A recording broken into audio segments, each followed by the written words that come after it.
ইংরেজি বলতেছে কথায় কথায়। ওই দিনকার গাড়ি চালাবো না। মিজানুর রহমান আজহারীকে খুবই পছন্দ করে, খুবই ভালোবাসে। দেখার ইচ্ছার জন্যই বেশি আগ্রহী। দর্শক, প্রথমবারের মতো পটুয়াখালীতে আসছেন আন্তর্জাতিক খ্যাতিসম্পন্ন ইসলামিক বক্তা ডক্টর মিজানুর রহমান আজহারী। তার এই আগমনকে কেন্দ্র করে উচ্ছ্বসিত পটুয়াখালীবাসী। আজ আমরা পটুয়াখালীর ঝাউতলার ফোরলেন থেকে এ বিষয়ে সাধারণ মানুষের মন্তব্য জানার চেষ্টা করব।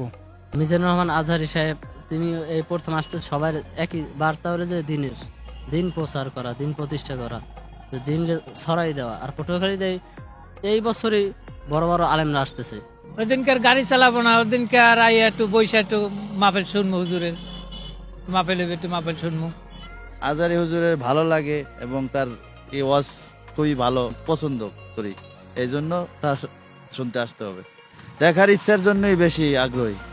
ভালো লাগে মানে আজহারুর রহমান মিজানের নাম শুনছি, মানে মোবাইলে অনেক শুনছি, কিন্তু বাস্তবে দেখি নাই। কিন্তু তার আশায় আমরা খুব আনন্দিত, মানে আমরা সবাই আশা। পটুয়াখালীবাসীর এটা সৌভাগ্য যে বরিশাল বিভাগ হওয়া সত্ত্বেও বরিশালে তাকে আনতে পারে নাই বা যে কোনো কারণে আসতে পারে না মিজানুর রহমান আজহারীকে, অথচ পটুয়াখালীতে মিজানুর রহমান আজহারী আসতেছে।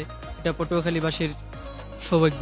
সাধারণ মানুষ এবং সমস্ত ধর্মের মানুষকেই তারা ইসলাম প্রচার করে থাকে। তাদের কাছ থেকে মানুষ, সাধারণ মানুষ হোক বা সমস্ত ধরনের মানুষ, তাদের কাছ থেকে ইসলাম প্রচারের স্বার্থে খুব ভালো কিছু অর্জন করতে পারে। সাধারণত আমাদের মতো জেনারেশন যারা আছে তারা মিজানুর রহমান আজহারীকে খুবই পছন্দ করে, খুবই ভালোবাসে। আমরা খুব ভালো যে পটুয়াখালীবাসী আমরা তাকে পাইতেছি, এটা আলহামদুলিল্লাহ আমাদের খুবই সৌভাগ্য। আমরা আলহামদুলিল্লাহ শুকরিয়া করি। সে একজন ইসলামিক স্কলার, স্বাভাবিক যেখানে মালয়েশিয়ার মতো বা বিদেশে তার অনেক গ্রহণযোগ্যতা আছে। আর মূল্যবান কথা থেকে আমরা এতদিন বিরত ছিলাম, শুনতে পারিনি, দুর্ভাগ্য। এখন আমরা শুনবো। অবশ্যই পটুয়াখালী তথা বাংলাদেশ পক্ষ থেকে অবশ্যই খুব ভালো লাগবে এবং সবাইকে ধন্যবাদ যাতে এই মাহফিল সুন্দরভাবে সুচারুভাবে সম্পন্ন হয় সেটার জন্যই কামনা করি। আমার পটুয়াখালী শহরে সে আসতেছে, এই জন্য অনেক ভালো লাগে। আসলে বিষয়টি হচ্ছে উনি খুবই পজিটিভ মানুষ। আর যেহেতু আমরা ইয়াং জেনারেশন, আমরাও বলতে পারি যে ওনার কথাগুলো আমাদের সাথে অ্যাডজাস্টেবল, ওনার কথাগুলো খুব ভালো লাগে। আর যেহেতু অনেক উচ্চ শিক্ষিত মানুষ আসলে কি শুনতে চায়, কি আশা করে, সেগুলোই ওনার মাধ্যমে মানুষ শুনতে পাচ্ছে। আর সবচেয়ে বড় কথা যে উনি যা কিছু বলে কোরআন এবং হাদিস থেকে বলার চেষ্টা করে সবসময়, এবং যুবক যারা আছে তাদেরকে আরো উদ্বুদ্ধ করে ইসলামের দিকে, যাতে তারা আরো আকর্ষিত হয় সেই জন্য। আর সে কারণেই সে সময়ের সাথে সাথে বর্তমান বাংলাদেশের একজন 1 নম্বর বক্তাই বলা চলে। বর্তমান প্রেক্ষাপটে সে সবচেয়ে জনপ্রিয়। আর সে জনপ্রিয় হওয়ার একটাই কারণ হচ্ছে মানুষ তার কাছে কি আশা করে, কি শুনতে চায়, সেগুলোই তার মাধ্যমে শুনতে পাচ্ছে। এবং অনেকেই তাকে ফলো করে, অনেকেই দেখে তাদের জীবন পরিবর্তন হচ্ছে এভাবেই। আর আমরা আসলে সবাইকে, সকল হুজুরকেই ভালোবাসি যারা আসলে সঠিক পথে আছে। সেটা সবসময় শুধু মিজানুর রহমান আজহারী না, সকল হুজুরকে আমরা ভালোবাসি। তবে তার মধ্যে মানুষ এক্সট্রা কিছু পাচ্ছে। যেমন মনে করেন সে যখন বক্তৃতা দিচ্ছে, ইংলিশে বক্তৃতা দিচ্ছে, ইংলিশে কথা বলছে, যেখানে ওয়ার্ল্ড ওয়াইড দেশের বাইরের মানুষগুলো শুনতে পাচ্ছে তার কথাগুলো।